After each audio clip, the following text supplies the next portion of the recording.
I didn't even know the phone had rung until the next morning. I'm a freelance writer, and my phone doubles as my alarm clock. Usually, I'm woken up by a blaring ringtone or a notification buzz. But on this morning, March 10th, 2025, my phone was silent when I woke up. I picked it up, and it showed a missed call at 2:46 a.m. 2:46 a.m. Not an unusual time for late night calls, but the number was unfamiliar. No area code, just a string of digits I couldn't place. I shrugged it off. Maybe a wrong number or a telemarketer. But then the next night, it happened again. At exactly 2:46 a.m., my phone rang. I woke up with a jolt. I reached out, expecting a call from my editor or a client, but the screen showed no caller ID. I swiped to answer. The line was silent except for a faint static hum. I said, "Hello," but no one responded. The call lasted 37 seconds before disconnecting on its own. I checked the call log. Nothing. No record of the call at all. That's when I started to get nervous. It was 2:46 a.m. again. The phone rang. I answered automatically. Silence. But this time I recorded the call. I set up a voice recorder app beside the bed, hoping to catch anything strange. The next morning, I played back the recording. Static. A faint, ragged breathing. And then a whisper. So faint I almost missed it. "Wake up." I nearly dropped the phone. By now, I was losing sleep. Every night at 2:46, the phone would ring, only when I was asleep. I stayed awake one night, determined to catch it live. 2:46 came and went. No ring. I fell asleep at 3 a.m., exhausted. At 3:17 a.m., I woke up to a soft buzzing. The phone screen was black. No notifications. No calls. No missed calls. Yet the ringing echoed faintly in my ears. The calls began bleeding into my dreams. Each night, I dreamed of a dark, narrow hallway. At the end, a flickering light. A rotary phone sits on a cracked table. The phone rings. I pick it up. No one speaks, but the dial tone never stops. The phone keeps ringing, and a voice whispers, "You were supposed to answer the first time." I began tracking the calls obsessively. Every night, 2:46 a.m. Every call, silent, except for the whisper. The voice was sometimes female, sometimes male, always urgent. "You're late. Answer. Don't fall asleep again." But no matter what I tried, the calls never came when I was awake. They were only for the sleeping. I tried blocking the number, deleted call logs, switched phones, new SIM, new number. The calls continued. Same time, same silence, same whispers. No caller ID, no call log, no number to trace. It was as if the calls weren't coming from anywhere, but through me. The whispers grew clearer. The voice spoke my name. "Tired Owen. Don't close your eyes. Don't sleep." I began writing it all down, recording everything. The calls were becoming more frequent. The whispers started to speak in phrases. "The line is open. You're the last to hang up. Don't answer. Don't answer." Sleep deprivation was taking its toll. I barely ate. Couldn't focus on work. The silence during the calls was maddening. I became afraid to fall asleep, but the exhaustion overwhelmed me. One night, I fell asleep before 10 p.m. At 2:46 a.m., the phone rang. I answered. A voice, barely human, rasped, "You can't hide." The line went dead. I woke up drenched in sweat. I played back the recordings from the previous nights. Each one contained something more disturbing. Static, breathing, words. "She's waiting. The call never ends." Answer before it's too late. The messages were becoming a code. I didn't understand, but I feared what would happen if I didn't answer.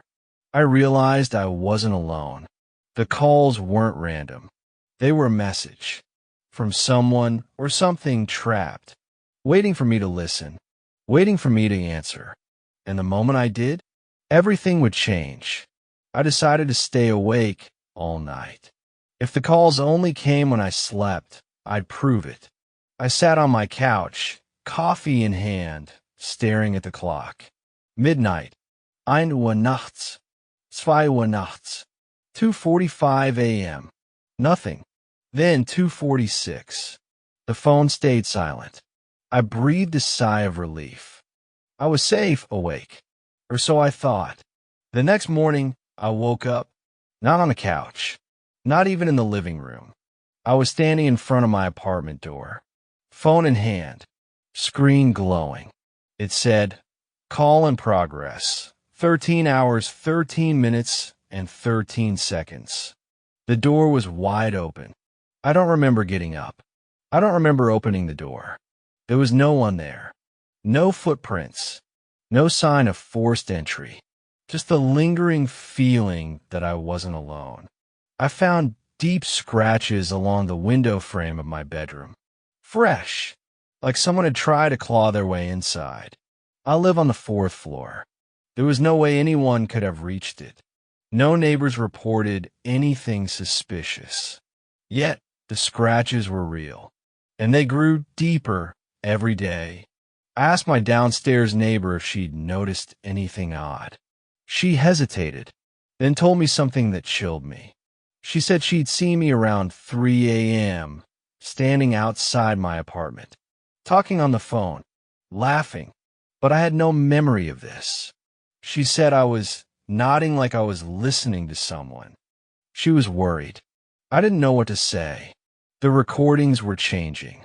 The static was louder, the breathing closer, and sometimes a voice answered me, a voice that mimicked my breathing, matching it perfectly.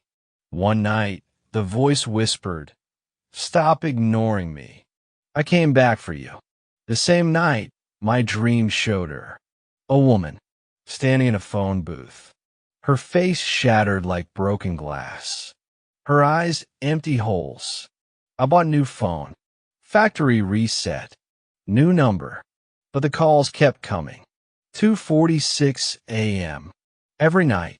No number, no caller ID, no logs, just a ringing, just the whisper. One night, I answered. "Who is this?" Silence. Then a soft voice said, "You're late. You didn't answer before. You promised." My heart pounded. Promised what? No reply. The line went dead. The phone rang again. 2:46 a.m. I answered. The call didn't end. Minutes passed. Then hours. The line stayed open. The whispers grew. They turned into voices. A chorus of lost souls begging to be heard. In my dreams, the hallway grew longer. The flickering light at the end grew brighter. The rotary phone rang louder. The woman in the phone booth moved closer. Her voice now clearer. "You can't run from the call. It's your turn to answer." One night, I woke to footsteps, soft but deliberate, approaching my bedroom door. The phone rang. 2:46 a.m. I reached out. The door creaked open. Now, I'm not sure when I'm awake or dreaming. The phone rings every night. I don't want to answer, but I'm terrified of what happens if I don't. Something is waiting. Something I can't see. Something that calls only when I sleep. The phone rang again. 2:46 a.m. sharp. I answered. Static greeted me. But this time, something different happened. A voice. Not my own. Not human. Deep, distorted, and unmistakably clear. "You brought her back." I shivered. Desperate for answers, I called Aaron, my old friend in TechWiz. I sent him the recordings. He promised to analyze them. 2 days later, he called back, breathless. He said the calls had no origin, no routing, no number. It was as if the calls came from outside the network, beyond technology. Hashtag April 3rd. Aaron's obsession. Aaron became obsessed. He started monitoring my phone remotely. Try to trace the signal, but the calls slipped through every filter. He told me, this isn't a phone call. It's a message from somewhere else. 3 days after our last call, Aaron vanished. No warning, no note. His apartment was untouched, except for his phone left on his bed. The screen frozen on a call to my number. That same night, my phone rang at 2:46. I answered. A message played. Erin's voice, distorted and distant. She's in the wire. She was waiting. You let her back. On the recordings, my own voice answers. But I know I was asleep. The voice isn't mine. It's a mimic, a shadow. In my dreams, I'm in an endless underground room. Rows of old-fashioned switchboards hum. Blindfolded operators plug in cords. They whisper numbers that don't exist. I try to speak, but my mouth won't move. The rotary phone calls me. Every mirror in my apartment now reflects a black rotary phone. It's never there when I look directly, but it lingers in the glass. A reminder. I tore every cord from the walls. Phones, internet, power. Nothing stopped the ringing. The calls keep coming. From nowhere. At 2:46 a.m., she waits. The line is always open, and I'm always late. The ringing never stops. Now it comes the moment my eyes start to close, even for a second. I've started to see things out of the corner of my eye. Dark silhouettes. Faces twisted like broken glass. They flicker in the shadows near my phone charger. The cable dangling like a noose. Boarding up windows doesn't help. The ringing follows me. A relentless pulse tied to my exhaustion. I wake up some mornings not knowing where I am. Sometimes my phone is in my hand. Sometimes it isn't. Security footage from the hallway outside my apartment shows me standing motionless, head bowed, whispering into thin air. No phone, but when I enter the apartment, my phone screen is active. Calls I don't remember answering show up in the logs. On the floor, I find a small notebook. The handwriting is mine, but I don't remember writing. Page after page is filled with phrases I don't understand. One sentence repeats over and over. This isn't the first time. She always finds me eventually. My dreams grow darker. The flickering light guides me down the hallway. The rotary phone calls. The woman stands in the booth. Her face a shattered mirror. She whispers, "You're dreaming wrong." That's why it hurts. A blackout leaves me in total darkness. My phone glows faintly on the floor. It rings. 2:46 a.m. I reach for it. A child's voice speaks. "Daddy, it's cold in here. Please wake up. I'm learning the truth. These aren't dreams. They're memories of lives I've lived before. Every time I return, the ringing follows. A cycle, an endless call. I realize something terrifying. When I sleep, I answer, but it's not me on the other end. It's her, waiting, always waiting. Exhaustion overwhelmed me. I collapsed. When I woke up, it was hours later, maybe a day. The room was unfamiliar. Dark. There was no door. No windows. Just a small table with an old rotary phone. It rang. I was trapped in a motel room that didn't exist. The phone rang relentlessly. I picked it up. A voice, soft, sorrowful, spoke. "I was the one you let die. You promised to call me back." She revealed herself. Not just one person, But every lost soul I ignored. Every missed call. Every whisper in the dark. She was the echo of forgotten voices.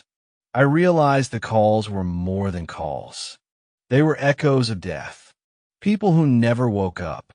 Trapped in a loop. Waiting for someone to answer. I saw flashes of my past. Lives where I ignored the call. Where I fell asleep. Where I died alone. She said, "The ringing stops when someone answers. But answering means staying. You must choose." Desperate, I dialed a random number. It rang. A name appeared. Haley Carter. The line connected. A voice whispered. Phone call answered at 2:46 a.m. Haley never woke up again. The phone rings still. For her. For me. For anyone who sleeps. Because the call never truly ends.